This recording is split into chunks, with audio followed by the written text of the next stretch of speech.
Oh, hi. Hi. Hi, good. Hi. Nice to see you. Nice to see you too. Thanks so much for chatting with me today. Of course. Thank you Oh, so much for joining us, taking the time yes. out of your day to join us. We're excited to learn from you. Likewise, honestly though, I always say like I'm so ignorant. I have so much I still need to, well, everyone has so much that we all need to learn, right? Oh, Yeah, yeah. No, yeah, we talk about that a lot actually, yeah, just maintaining that thing of being a student of of life. life. Yeah, And then yeah. the moment you think you know everything is the moment that you stop growing. Oh, Yeah. yes. That's more of like a universal thing, I feel. 100%. Yeah. Yeah. No, but like always being always being like the perpetual student. Yeah. Yes, Yeah, yes. definitely, Oh, definitely. yeah. So how are you doing? How is England? It's gray and cold per usual. It is. Um, my dog's snoring. I don't know. Can you hear her snoring? No, No, can't hear it the snoring. dog Okay, is cool. snoring. I have two dogs. One's 14 and then one's one. And so the So the 14-year-old is 14 is snoring. definitely Yeah. snoring.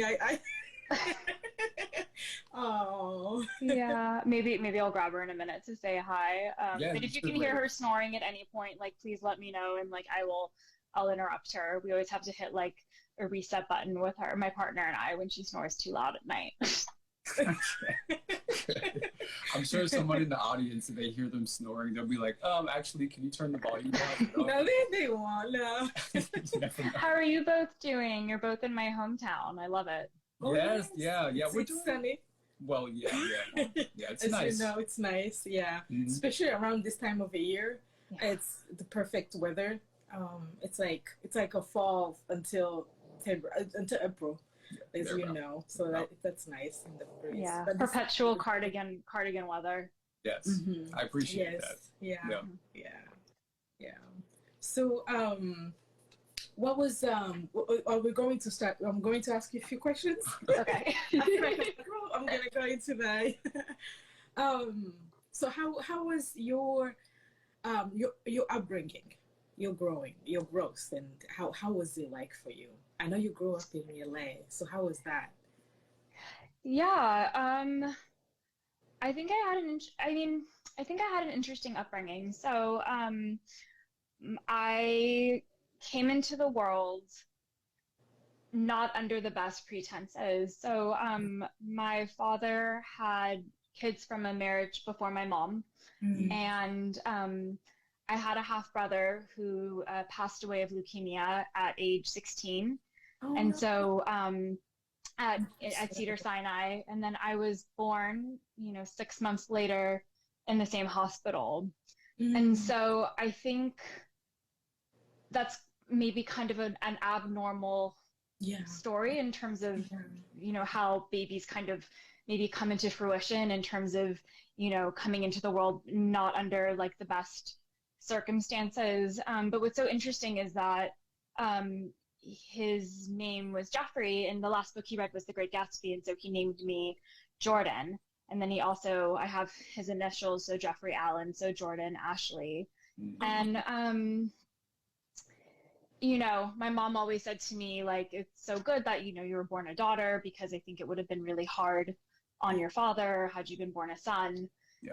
But Oh, it's interesting, I guess, maybe how that kind of shifted my perspective, maybe, kind of growing up and that, not that I was a replacement child, but that rather I, you never met. yeah, Yeah, Yeah. Right. yeah, yeah. yeah. Oh, But anyways, it's kind of feeling like you're not really in the right place maybe, or like maybe like you're slightly misplaced. And I think that yeah, definitely yeah, colored yeah. my upbringing. Yeah. My parents got divorced at 6. I Oh, Yeah, I was a pretty sad kid, if I'm being completely honest.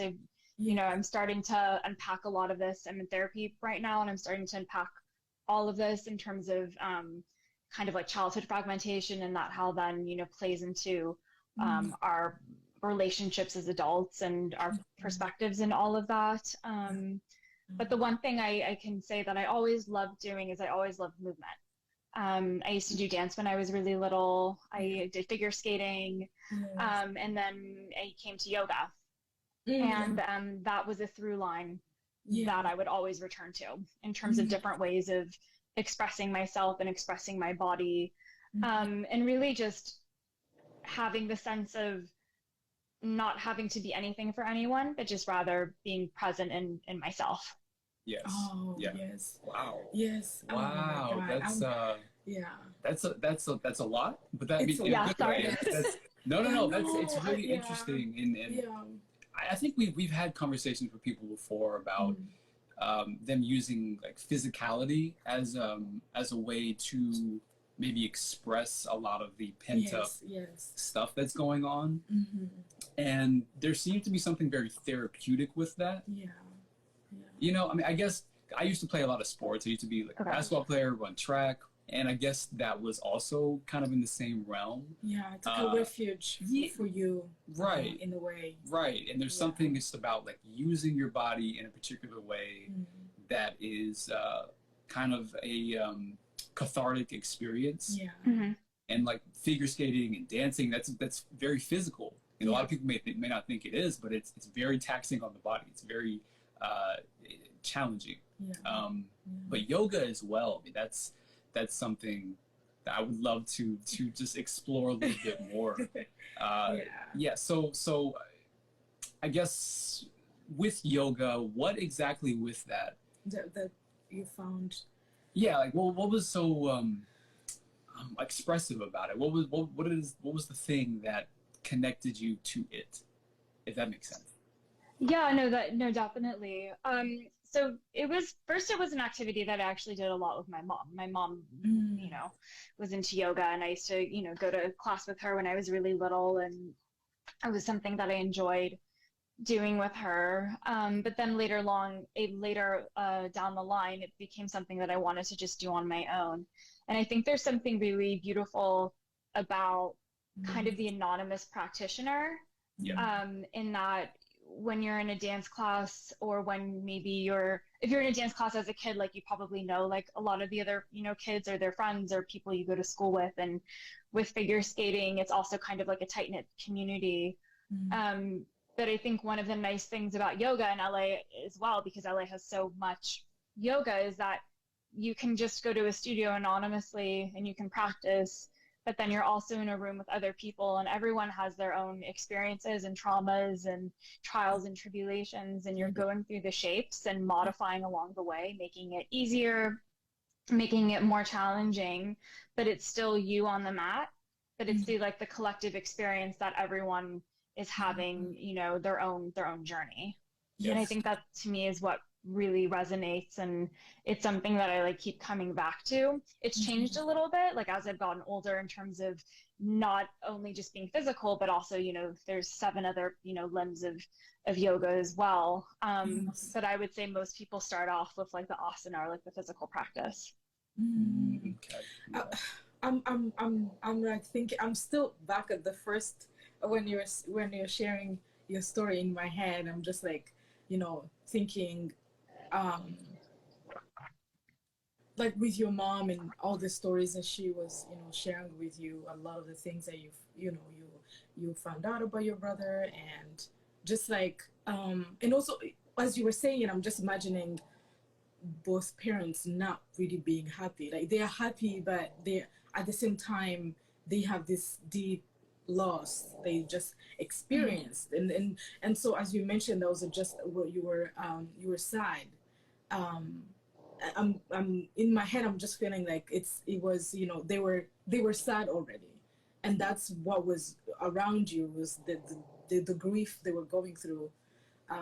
And they say that we as children, we kind of pick up on the feelings of everything that's happening around us. I'm wondering if that was something, as now you mentioned that you were in therapy and everything, if that's something you realized, or the deep sadness you had, even though you've never met him, you were picking it up from your environment. Yeah, definitely. My mom and I have spoken really openly about it, and she says, her whole pregnancy was spent in the children's oncology ward at the hospital, and in terms of, helping my brother. And then when he was briefly in remission, taking care of him. And the majority of the pregnancy was spent, at the side of like a hospital bed. Yeah. Even like the baby shower, like there was this sense of just sadness in terms of timing and loss and everything. And yeah, I think that's pretty accurate in terms of, I was planned. Yes. They did decide when they decided that they wanted to grow their family when my half brother was in remission.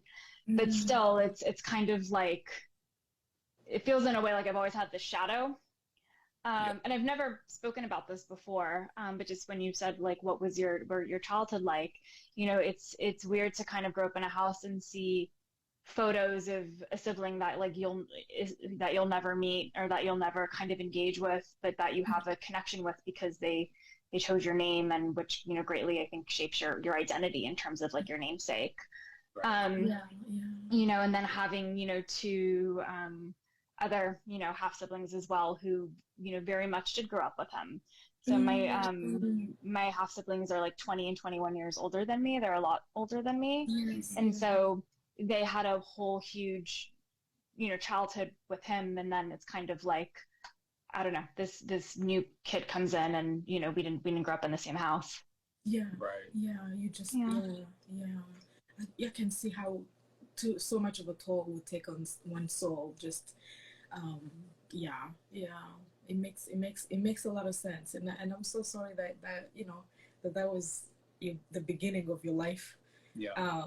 It's not easy, especially when we don't choose to come here, or none of it is like our choice, but I'm glad you're here today, sharing your testimony with us, and strong, and going through therapy, and doing everything you can.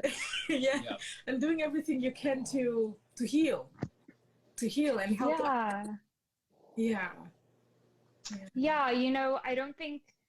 I don't think healing is linear. I actually think our whole adult life is about healing what happens in our childhood, or healing what's happened maybe in like our early adulthood. Like I think that's a huge part of existence, and I think it needs to be accepted more in terms of in terms of there's different ways, and there's different activities or spiritual beliefs, or that I think will of course connect with like the individual, but I think it's something to acknowledge. Everyone to varying degrees has loss and trauma, but that doesn't mean that we can't like move through it, and we can't support one another, and respect one another by whichever way you decide to kind of take that on.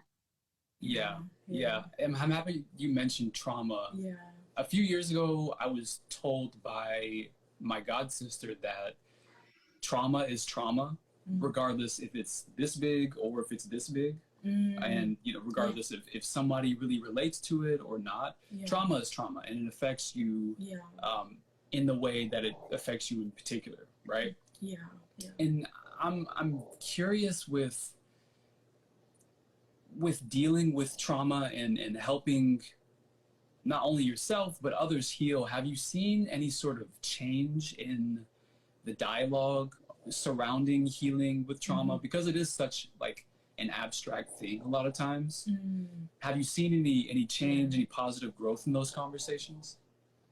So I think what I've seen, and like what I can speak on, is the introduction of like yoga practice and meditation practice, and how that can be a safety net, especially, and how that was a huge safety net, especially for the community I've been working with in Rwanda, in Rwengwavu, with Chimera, which is an amazing organization. I'm so honored and so proud to be partnered with them, for Souljourn Yoga to be partnered with them. Chimera means strong in Kinyarwanda, and they support young women and young women's education in the eastern part of the country. And so just to like backtrack a little bit, we've been working with them, and Souljourn Yoga first operates that we do retreats. We include a $300 to $500 donation that goes directly to our partners. And so when you travel with us, you then get to see firsthand, like, where your donation goes and the impact, and then you have a cultural immersion as well. But it didn't really seem fair to me that only, one time a year, that these women and young and, would have the opportunity to do a yoga class. And so I was approached by Chimera to start our own teacher training program. And so in 2019, I went and taught 9 women who are the staff and also social workers in the community and at Chimera how to teach yoga. And then also from there, they then culturally adapted it and they made it applicable and appropriate for the teen moms that they work with and also primary school students. And so I'd interviewed and I'd spoken to 3 of the teachers. This was in 2021. This was part of my my master's, and I'm doing my PhD because I'm a big nerd. But it was looking at yoga as an empowerment practice. And so they said to me that during the pandemic, when it was locked down, they weren't allowed to congregate together to do yoga classes. And so they found a lot of resilience in having the self-practice and having been practicing and having been exposed to it. And honestly, more so than yoga, it was meditation. And that's what offered them a lot of relief and, gave them a place to sit and to feel and to be and to breathe. And what's so great about, meditation is that you don't need anything. Even with yoga, you really don't need anything. You just need a little bit of space. The only thing you do need is time, and we all had an abundance of time. Yes, we did. For like 2 years. And so it was really good to hear that, and that was a skill set that really that really aligned with them. And that was something that they used to fight a lot of the sadness and anger and trauma from that period of time. Yeah. And absolutely, especially because in Rwanda, as a lot of people know, with this history, so there's a lot of healing that's needed. And sometimes when you're going through traumatic events, you don't realize that you need healing. So it's like a breath of fresh air when you meet someone who can introduce you to ways and give you tools to heal, to begin your journey. And I remember reading in some of your work and realizing you were a journalist first, and then you moved into the nonprofit work. So how was your experience as a journalist, and how was it? What was how you felt while doing it? And then how did you feel while doing the nonprofit work, and the shift that happened between those two worlds? I think for me, it was really hard to just be a bystander and to not take action. And that's a huge part of good journalism is that you stay neutral and you're able to report on the facts without putting so much of yourself into it and kind of staying, objective. Yes. And I was living in Siem Reap in Cambodia, and I was doing NGO coverage. And that was really hard too, because then you're learning about all these different organizations. For the most part, they're all doing, incredible work, but some were maybe spread too thin, or didn't have enough resources or funding to really support the individuals that they had taken on, under their umbrella. And so I ended up, moving back to New York and was freelancing a little bit, and I was still writing, but then I started teaching, yoga as well.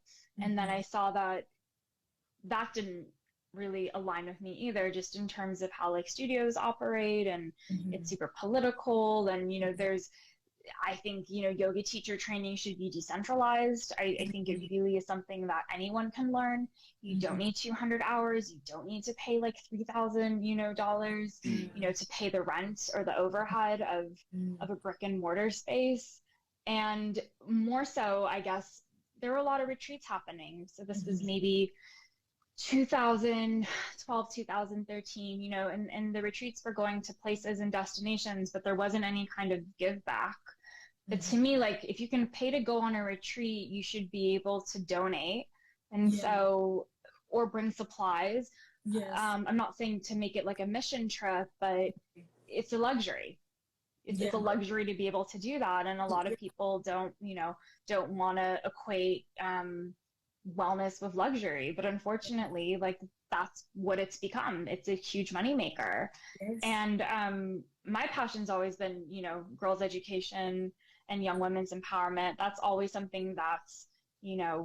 really been like my heart cause, and the thing that I hope to be able to support, in however many, years I have. Right. And just creating a platform that, yes, you can travel, you can go to these places, you can, learn about a country. I think education is the biggest heart opener. We go to places that aren't your typical yoga retreat destinations. We go to post-conflict places. We go to Rwanda. We go to Cambodia. Yes. You get to meet and connect with these incredible people who have had all kinds of life experiences. And it's through that, it's from the learning and the sharing and the conversation that we then can create, community. And it's through that we then support, girls' education. That's really beautiful. That is beautiful. And maybe that my naivety is showing, but I had no idea that yoga was so, or I guess that the professional yoga space was so expensive. Well, that, but I didn't realize it was like it was so political, as you said, in that. I guess it does make sense in that if people equate yoga to luxury, which I guess it does make sense. It does kind of feel like way in LA as well, that it won't be as accessible. And that people will think that, okay, if I need wellness, then I'm going to have to invest in this. I'm going to have to talk to this person. I'm going to have to do like jump through all of these hoops. When in reality, it should be accessible to everybody. It should be just take 5 minutes out of your day, do some deep stretching, meditate. And that's a form of wellness. But it's kind of mind-boggling to me that it is not that simple. No, it's not. It's not that simple. Or maybe it is that simple, but it's made out to not seem like it is. I mean, there's YouTube. YouTube now has made it accessible for people to do it from home. So you can watch someone, you can listen to someone giving you instructions, and you can be able to do it from home. But when it comes going to studios, I think you're right. It's a more of a luxury type of wellness workout and things like that. I think. Yeah, and that needs to change. I mean, thank goodness now there are spaces that are, just donation-based, yoga classes, or community classes, maybe with like newer teachers. But I think more so, it should be accessible. You shouldn't have to go so far to another neighborhood or another part of town to be able to have access to this. And I think, unfortunately, it's still something that you need to like cross the threshold, even to like have the awareness, like even to know about it. But I do think like that is part of the silver lining of being, in a lockdown for 2 years, is that everything went to online, so people were able to connect in a very different way.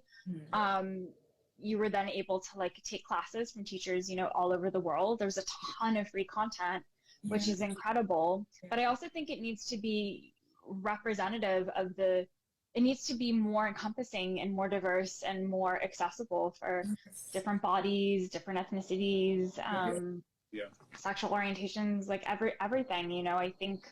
I think we're hopefully headed in the right way with that.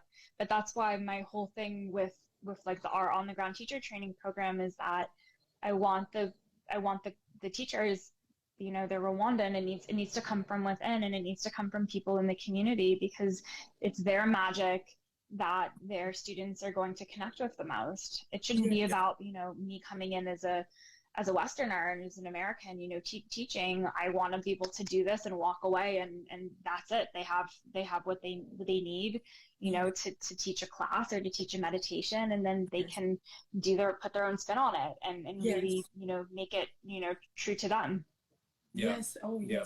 yes. Absolutely. I like that. I've tried. I'm a meditator. I meditate, and it's very healing. I would say it's tapping into your soul and not being scared. And you get to know yourself as you meditate, and yoga. Yeah. I'm still struggling with With physical. yoga. Yes, It's Yoga a but process with yoga. yeah, I'm sorry. But yeah, but it's a very nice form of getting to know yourself and getting to know how you can operate in this world, and it can be physical, yes, but it's also an internal work, internal how do you call it, like Internal journey. yes, Or, yes, yeah. yeah. So I'm glad that you're doing that, and and definitely being able uh to touch so many people even when you're not there, because the people you're teaching to teach, they're going to to keep that teaching other people, and that's because you have been you've been there. So that's so Yeah. thank you for the work that you're doing. And even when we're still on that part, the people who are here who are going to be watching this, you can, if you want to support Jordan and her work, please go on her bio. There's in the link tree, you can find ways to support her nonprofit, so that she can keep touching as many souls as she can. So yeah. I had one other question about when I was I think I was watching your TED talk about about healing, and you talked about a lot of things, but there were moments where you talked about your healing journey, and I'm wondering, when did you know that you needed healing? Like, when did you find out, like realize, oh, I need to take on this journey of healing myself? Ooh, that's a good question. I think I think at age I think at age 23. 23. I think at 23. So Mm. 10 years ago. Yes. I yeah, I I felt too much of the weight of a lot of past traumas. I was in an abusive relationship that I had like just gotten out of Yeah. maybe 5 months prior. Yeah. And then I like ran off to Cambodia to like go do journalism, and I came back to LA, and then I remember it was October and I was just so down, and I like the bottom of the well in terms of just feeling like an immense amount of depression. Yeah. And then sitting with my mom and my godmom on like the steps outside of my dad's house, and just them saying like, you need, like, something needs to like shift in you. And it took time. I ended up randomly, this is like really random, my godmom's, I love her, she's great, her name's Kathy. She also, she's great. Anyways, she's a mountain climber. She also like has done work in Rwanda. She was so it's kind of it's full the Peter Greenberg doc. She was a producer on that. So like Greenberger documentary, like full circle. But I always looked up to her, and I decided like then and there, I'm like, I'm gonna go climb to like Everest Base Camp. There. Yeah. I decided, I'm like, I'm going to go do this. I had been then offered a position in Bangkok. And so I was like, I'm going to go to Nepal, like end of December into the new year, and then finish. And then like, I'll go to Bangkok and go to Thailand. And so I'm not a hiker. I'm not like, I have asthma. Like, I didn't like, everyone's like, did you train for like months and months on this? I'm like, no, like I kind of, went on the treadmill a little bit, like on an incline. Yes. I just decided to like go, and like, I didn't know anyone, and it was like a group trip. I was the youngest by a long shot. It was, a handful of couples and like, old men, and it was great. And I loved it. And it was the step towards rediscovering myself and getting my identity back, and getting you know, this sense of autonomy because, you know, I did it, and there wasn't really any reasoning, or it wasn't like a life dream or a life goal. It was just a kind of a, I'm always very fly by the seat of my pants kind of person, but Yes. that to me was a big life-changing moment. Yes. Yeah. Wow. That's Random. No, it's also a big decision as well. Like to be like, you know what, I'm going. This is the next step for me, and I'm going to take risks. I'm going to take a leap of faith. I'm just gonna climb that mountain. Yeah, but that's admirable as well, because a lot of us, when we are faced with these like very low moments, we have no idea what to do.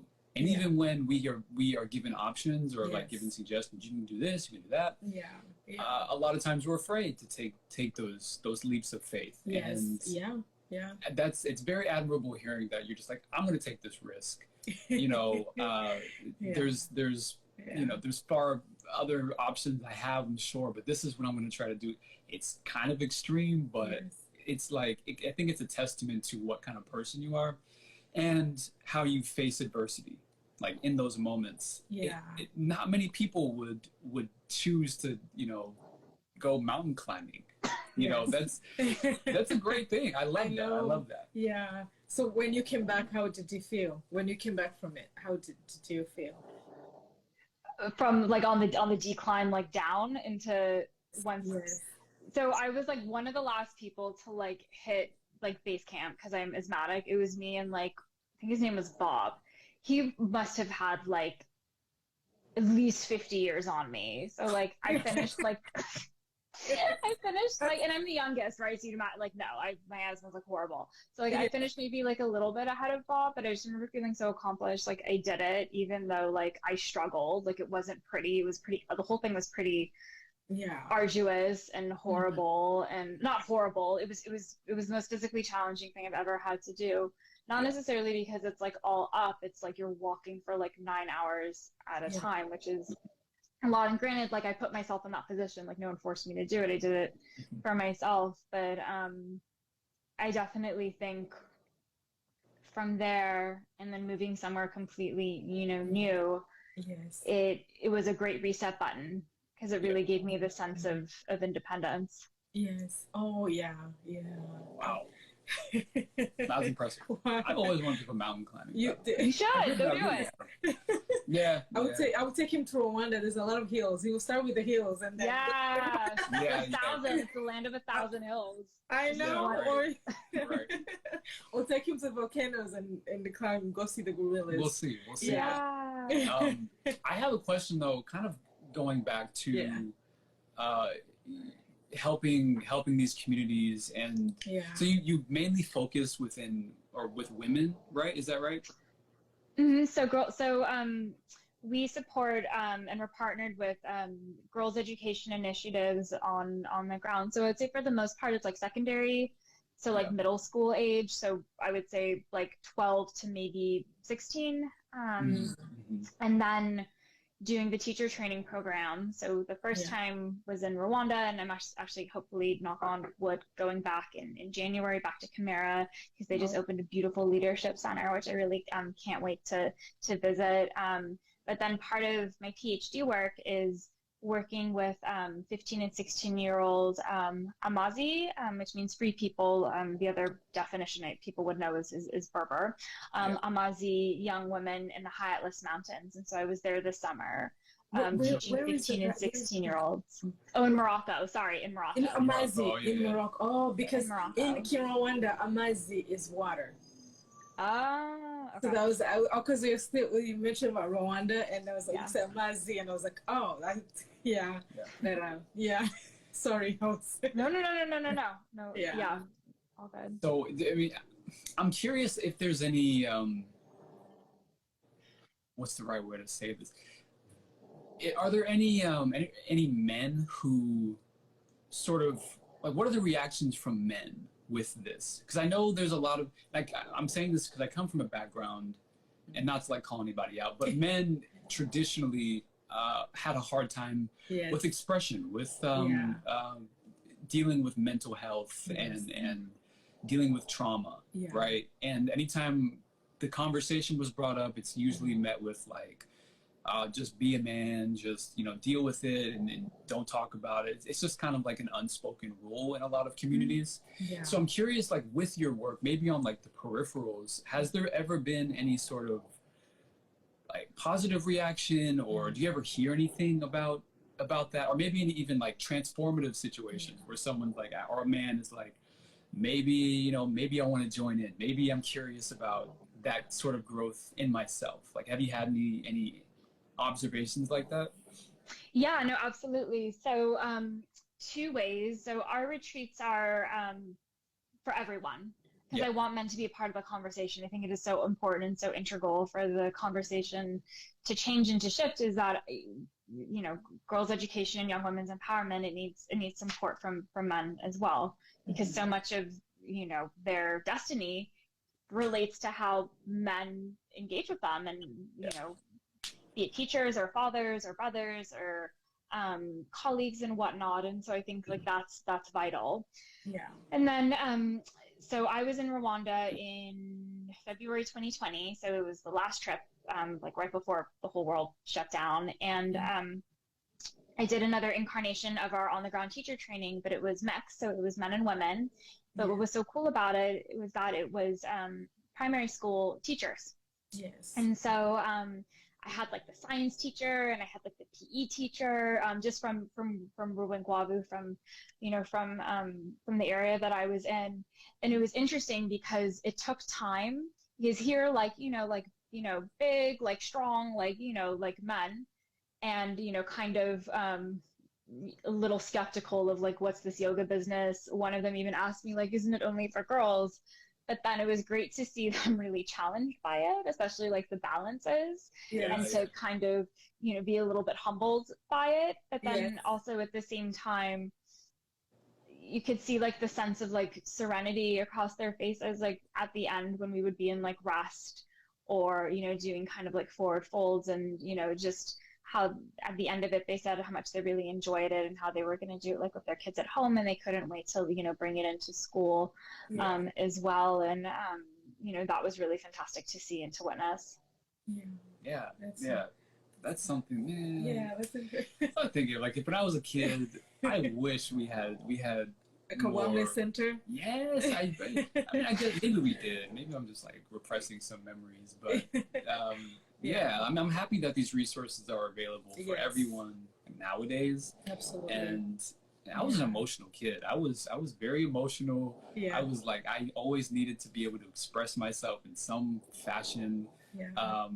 And I think it's incredibly beneficial for people like you to exist in the work that you're doing, and to just reiterate that it's okay. Not only that it's okay, but it's necessary for emotional intelligence, and just to be able to continue growing as a people, like as a species. Yes, absolutely. So it's essential, and I'm happy again that you're involved in this. Yes. Wow.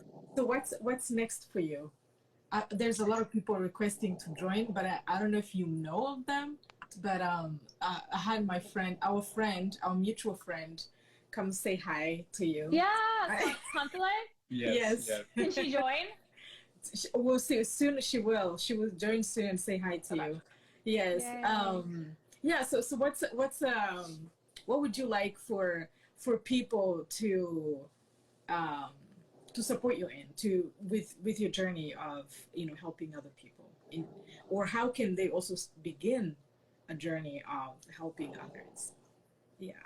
So no action is too little. I think maybe that's like the first, like, I don't know, thing I can say is, even if it's just taking your neighbor's mail or package, if you live in an apartment building, and like leaving it there, like just be kind. You know, I think sometimes we think giving has to be this huge, grandiose, you know, action, but really I think it's just about maybe even like the smaller and more subtle things that we can kind of weave into each and every day, so that it doesn't feel like so daunting and so overwhelming. Yes. In terms of, you know, Soul Journey Yoga, we have upcoming retreats. If anyone wants to join, we're going to Cape Town, South Africa in February, Yes. February 18th to 25th. And we're working with an incredible organization called Lalala and working with their female empowerment students, Yes. doing art and yoga with them. So that's going to be really incredible. And then also scheduled, we have a retreat to Nicaragua in July, so working with the Girls Home. So if people want to travel with us, you can also sign up for our mailing list. We are currently figuring out the rest of our 2023 calendar. And then our on-the-ground teacher training program, we need funding for that so that we can continue our work in places like Rwanda and Morocco. We're also going to be doing it in Cape Town as well with Lalela's staff, which I'm really excited about in February. So the donate link is in the link tree. Yes. And we also have done a collaboration with Chimera and Cork Yoga. So we've made these really beautiful, or not we, Chimera's parent and guardian cooperative. So parents of the young women who are at school that Chimera support, they have a very cool, like, holistic approach. They've designed and made these amazing yoga mat bags. So if you want to take a little piece of Rwanda home with you, you know, made with love for your practice or for a loved one, it's a great stocking stuffer for the upcoming holidays. Yes. You can also check that out. Yeah, it's never too soon to do holiday shopping. No. Sneaks up on you really quickly. It does. Yes. Yeah. That's great. Do you have any? Yeah. So another question, just off the top. Yeah. Would you say right now you are living your dream? Do you feel like you're doing that right now actively? You know, I've never been one of those people who had like a 5-year plan or like a 10-year plan. Mm-hmm. I think I've always been really, like, as I said, like, fly by the seat of my pants and kind of, you know, go with the flow. Everything's very, I don't want to say settled because that makes it seem stagnant, but I have a lot of like beautiful and great like roots down right now. I have a great partner who's supportive and takes care of the dogs when I travel, which is great. That's I have 2 dogs that I love, you know, very much. You know, it's amazing and incredible to be able to connect with both of you and, you know, to continue to grow, you know, my friendship circle. And so I feel very grateful for all of that. Yeah, that's beautiful. That's beautiful. Yes, that's very beautiful. We're gonna throw in On constantly. that note, we have another beautiful soul. Yes. The most beautiful. I love it. Yeah, she's. Oh, I'm. Yeah. Oh, there she is. There she is. Hi. Hi, my friend. Hi, everybody. Oh my gosh, good to see you. We're gonna let you guys have your moment. I know. Go on. No, you. Both of you and her. You and Jordan, both have your moments as friends. So great to see you, my dear. I know. I can't believe it's already been a month since I was in New York and we were at Egg Shop getting breakfast. No. So good. Yeah, it was a beautiful conversation. So beautiful conversation. I was so happy to see you being here. Thank you so much for organizing this and for introducing me to your amazing friends. I love you. I don't know if you can tell. I love you so much. It's already like, yeah, it's like dark outside. But I love that it's like we just keep going east. So we have like LA, New York, like London. I know. Let's get Hong Kong up in here. I know. Get all this. It's a whole global community here. Yeah. I know. Yeah. Yeah, and for all of us, I think, because in the base range community, I mean, we're really, and over the last couple of years, we've been forming this community and just embracing one another and embracing these conversations. Constantly, we've had you speak to everybody before, and Jordan, you're kind of experiencing it right now for the first time. But it's really a focus of ours to give back to the community, to share ourselves, and to promote togetherness and healing, and that's what we're trying to do. That's all that's all we're here for, essentially. So it is beautiful to have everybody experience you and Consulate for everything that both of you guys are doing. I know. I'm wondering if Consulate has a question for Jordan. I Okay. Like I'm in the hot It's seat just now. it's just a very simple question. So I know she's wonderful. She's helped a lot of this community, Yeah. and I'm so inspired by her. She told me a lot of yoga poses and all that. Are you able to do your head pose, like, you know? No, not yet. Not yet.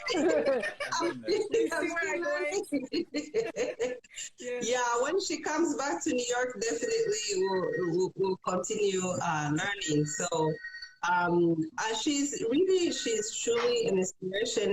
The work she's doing is necessary, especially for communities where anywhere in the world, to have yoga be accessible. Mhm. Like you were talking earlier, like now usually yoga was considered to be a luxury, but it's important. Everybody needs healing, and everybody needs, because it's part of your it helps you to feel better within yourself. So I really love yoga. Really, and I was so happy, especially in Rwanda, to go in Rwanda, community as Rwandans, what we have gone through, and to see, and I was so moved every time she tells me stories of what happened and the experience, and it moved me a lot. So, and my question is, is any word they taught you in Kinyarwanda, especially like in the yoga, like for instance, a word you remember, like they taught you in Kinyarwanda during the sessions, like anything related to yoga, but in Kinyarwanda, is any word? Good one. Yeah. So there's two words I remember. Rojo. Rojo, soul. Soul. Yeah. Yes. Oh, Yeah. Mhm. Rojo, because we say yoga is an embodiment practice, so it's when you bring together. And I remember doing this like with the kids, like your mind, your Yes. body, and Yes. like your Rojo. Yeah. That's beautiful. Oh. Yeah. all right. And then the other Yeah. word is, I'm gonna mispronounce it because it's been a minute. Chibuti. Can you repeat that again? For your tush. What's the word? I learned for your butt. What's the word? You mean it?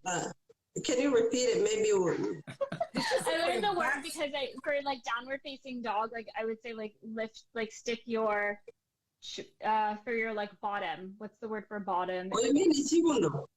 Yeah. There we go. Yeah. Who taught you that? The lady taught it to me. What is it? Chibuno? Chibuno. Yeah. Chibuno. There we Your go. butt. Yeah. Oh, Yeah. because I'm I blushing. see.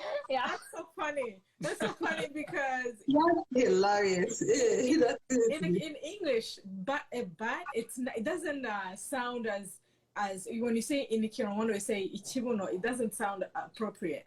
Does that make sense? Like No.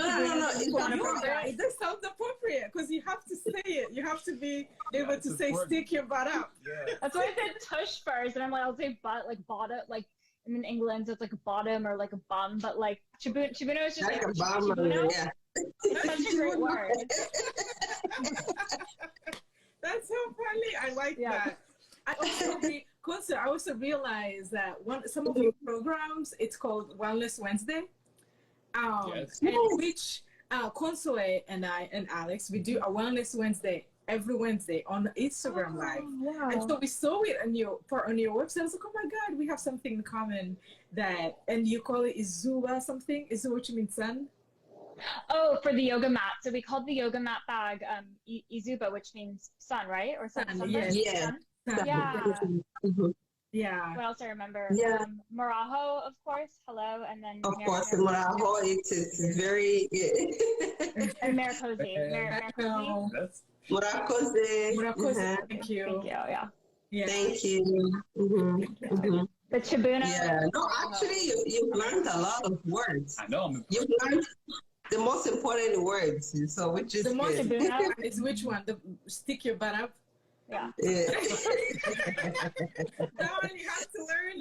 Yeah, right. Yeah.